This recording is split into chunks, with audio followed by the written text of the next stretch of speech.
오늘 누가복음 8장에 나오는 네 가지 땅에 떨어진 씨 비유는 마태복음 13장에도 마가복음 4장에도 나오는 유명한 비유의 말씀입니다.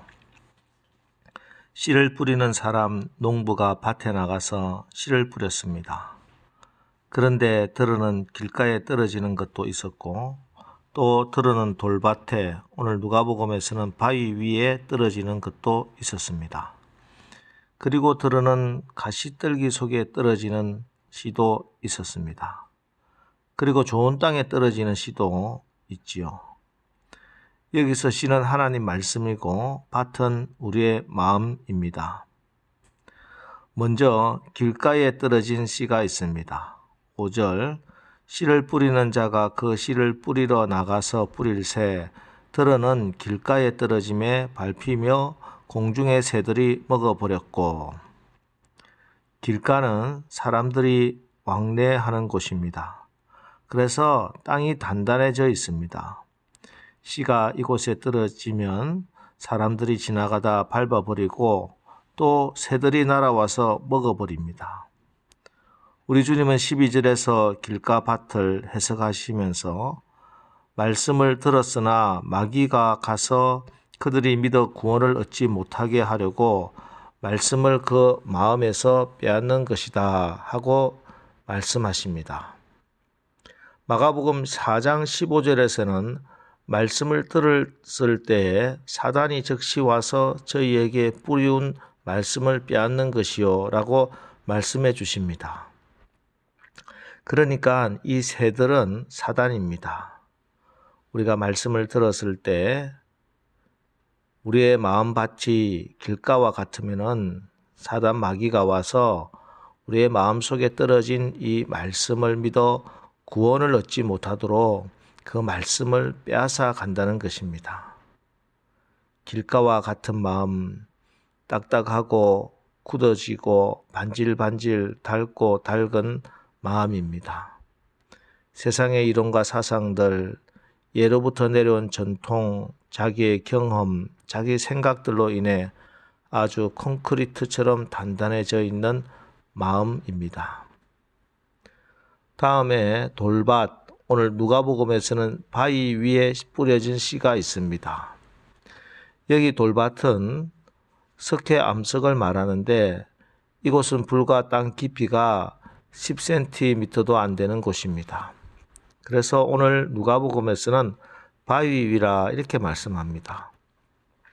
어쨌든 바위 위에도 한 10cm 정도의 흙이 있기 때문에 처음에는 보통 땅처럼 자랍니다. 그러나 흙이 얇기에 깊이 뿌리를 내리지 못하지요. 낮에 뜨거운 태양이 내리쬐자 타고 마르고 맙니다. 뿌리를 내리지 못하는 신앙. 주님은 이 바위 위에 떨어진 씨를 해석하면서 이렇게 말씀해 주십니다. 13절, 바위 위에 있다는 것은 말씀을 들을 때에 기쁨으로 받으나 뿌리가 없어 잠깐 믿다가 시련을 당할 때 배반하는 자요. 처음에는 기쁨으로 말씀을 받습니다. 그러다가 신앙으로 인한 여러 가지 문제가 생깁니다. 사회생활 하는데도 걸림이 있고 또 어떤 환난이나 핍박이 있으면 옛날 옛모습 그대로 돌아간다는 것이지요. 뿌리가 깊어야 땅속 깊은 곳에 있는 영양분과 습기를 흡수할 수 있습니다. 사실 나무가 뿌리를 내리는 때는 오히려 외부에서 환난이 불어 닥칠 때입니다. 얼마 전에 구청에서 나와서 교회 앞 공원에 나무를 심길래 아니 좀 있으면 겨울이 올 것인데 지금 나무를 심어도 됩니까? 하고 물어봤더니 가을에 심는 것이 차가운 겨울의 한기에 스스로 보호하고자 깊이 뿌리를 내린다고 이렇게 설명해 주시더라고요. 시련과 환난이 있을 때 이 문제를 신앙으로 이기어 나가면은 우리의 신앙의 뿌리는 더 깊어지는 것입니다. 그러지 못하면은 뿌리가 없으면은 잠깐 믿다가 시련과 환난 때 다 배반하게 됩니다. 그 다음에 가시떨기 속에 뿌려진 씨앗도 있습니다. 가시떨기에 떨어진 씨앗은 처음에는 잘 자라지만 곧 가시떨기에게 추월을 당하고 맙니다. 모든 잡초들이 그렇듯이 가시떨기는 생명력이 더 강합니다. 양분을 다 빨아먹습니다. 위로는 햇빛을 맞기에 힘차게 자랄 수가 없습니다. 주님은 이런 가시떨기 밭 신앙에 대해서 14절에서 이생의 염려와 재물과 향락의 기운이 막혀 온전히 결실하지 못하는 자다 이렇게 말씀해 주십니다. 염려, 물질에 대한 욕심, 쾌락, 이 모든 것의 공통점은 우리의 에너지를 빼앗아가는 것이라는 점입니다. 우리 주님은 우리의 마음이 온전히 주님께 드려지기를 원합니다. 그런데 우리의 마음을 빼앗는 것이 있었다는 것이죠. 그 대표적인 것이 염려입니다. 염려란 항상 내가 다스릴 수 없는 것을 내가 다스리려고 시도하기 때문에 생기는 것입니다. 그것이 자녀나 경제 문제나 환경이나 무엇이든 간에 내가 다스릴 수 없는 것들을 다스리려고 할 때 염려가 생기게 됩니다. 그럼 어떻게 해야 하나? 내가 다스릴 수 없는 것을 내가 끌어안고 쩔쩔매지 말고 그것을 해결할 수 있는 능력이 있는 분에게 아뢰는 것입니다. 우리가 해결할 수 없는 문제를 하나님께 아뢰면은 하나님은 우리를 무능하다고 나무라지 않습니다. 하나님께 아뢰는 그 사람을 믿음이 있다고 칭찬해 주십니다.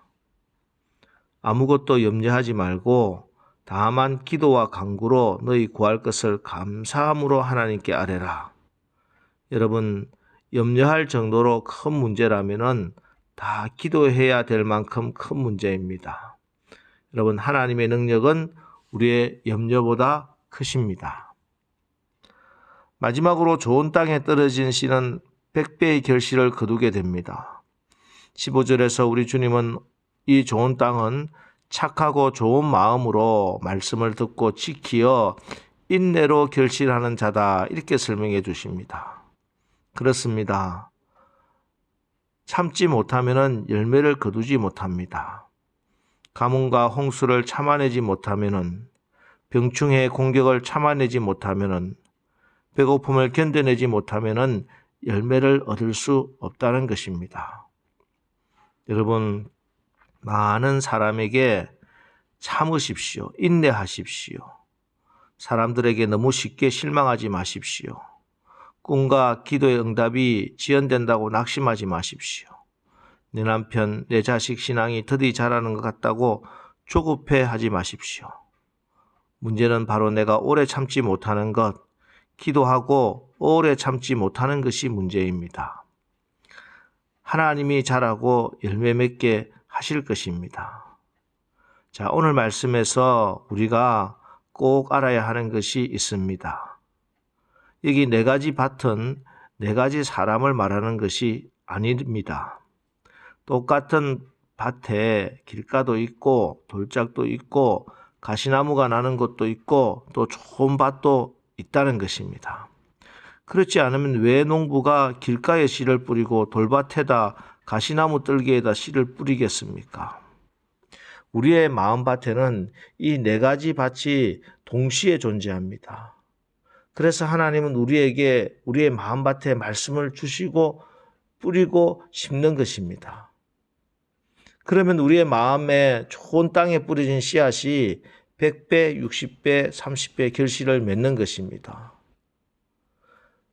그럼 우리의 마음밭에 길가와 같은 곳, 바위와 같은 부분, 가시떨기 같은 것이 나는 그런 곳은 어떻게 해야 하겠습니까? 여러분이 여러분의 마음밭에 길을 개간해서 밭을 일구고 내 마음의 돌덩이를 캐내고 내 마음의 가시떨기를 뽑아내야 합니까? 전에 제가 어릴 적에 교회에서는 그렇게 가르쳤습니다. 그래서 내가 열심히 내 마음의 밭을 경작하려고 했지만 다 실패했습니다. 여러분, 그것이 아닙니다. 농사는 농부가 짓는 것입니다. 밭이 농사 짓는 거 아니에요. 하나님께 나의 마음을 드리십시오. 하나님이 주인 되게 하십시오. 하나님이 나를 농사짓게 하나님께 드리시기 바랍니다. 아무 능력 없고 못난 자신을 믿지 마시고 내가 하려고 내 기술 믿지 마시고 하나님의 농사 기술을 믿으시고 하나님께 나를 온전히 맡길 때 농부 대신 하나님께서 밭도 갈아주시고 돌멩이도 제거하시고 가시떨기도 뽑아서 좋은 밭으로 만들어서 100배의 좋은 열매를 거두게 하실 것입니다. 여러분, 오늘 하루 온전히 하나님께 나의 생각을, 나의 시간과 마음을 온전히 드려서 하나님께서 여러분을 통해서 좋고 풍성한 아름다운 열매들을 다 거두시게 하시기를 주님의 이름으로 축원합니다. 기도하겠습니다. 하나님, 오늘 말씀을 통해서 나의 마음밭을 다시 한번 살펴봅니다. 내 마음 안에는 길가도 있고 바위가 박혀 있는 부분도 있고 가시떨기가 나 있는 부분도 있습니다. 하나님, 우리가 이 마음의 밭을 내가 농사 지으려다가 보니 지금까지 실패하고 낙심했습니다. 이제는 내가 농사 짓지 않겠습니다. 농부 대신 하나님께 나의 마음의 밭을 온전히 올립니다. 주께서 우리의 묵은 땅을 기경해 주시고 말씀의 불방망이로 바위를 쳐서 부서뜨려 주시옵소서. 깊이 뿌리 내린 마음의 쓴뿌리 주의 사랑으로 제거해 주시옵소서. 그곳에 성령의 단비를 내려주사 100배, 60배, 30배 열매를 맺는 풍성한 하나님 나라 살게 축복하여 주옵소서. 예수님의 이름으로 축복하며 기도합니다. 아멘. 이제 오늘 하루도 우리의 마음밭을 성령이 농사하시어 100배, 60배, 30배 열매 맺는 풍성한 하나님 나라를 살게 하옵소서. 오늘 말씀을 붙들고 우리 기도하고 또 오늘 하루도 승리하겠습니다. 우리 다 같이 기도하겠습니다.